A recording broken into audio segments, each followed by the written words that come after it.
আসসালামাইকুম। এই মুহূর্তে আমি অবস্থান করছি বিজয় সরণিতে। আপনারা দেখছেন এখানে কোনো ট্রাফিক পুলিশ নেই। এই যে দেখেন, আমি চিত্রটা আপনাদেরকে দেখাই। এখানে কোনো ট্রাফিক পুলিশ নেই, কিন্তু মজার বিষয় হচ্ছে প্রত্যেকটা গাড়ি খুব সুশৃঙ্খলভাবে চলছে। আপনারা একটু দেখেন,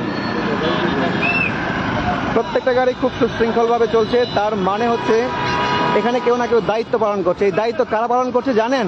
এই দায়িত্ব পালন করছে ছাত্র জনতার প্রশাসন।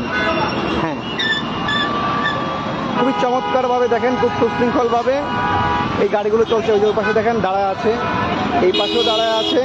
এই যে এই লাইনটা এখন চলতেছে, অর্থাৎ ছাত্র এবং জনতা যে চাইলেই সব কিছু পারে সেটা নমুনা এখন থেকেই শুরু হয়েছে। আপনারা সব ক্ষেত্রেই দেখতে পাবেন এই নতুন বাংলাদেশের চিত্র।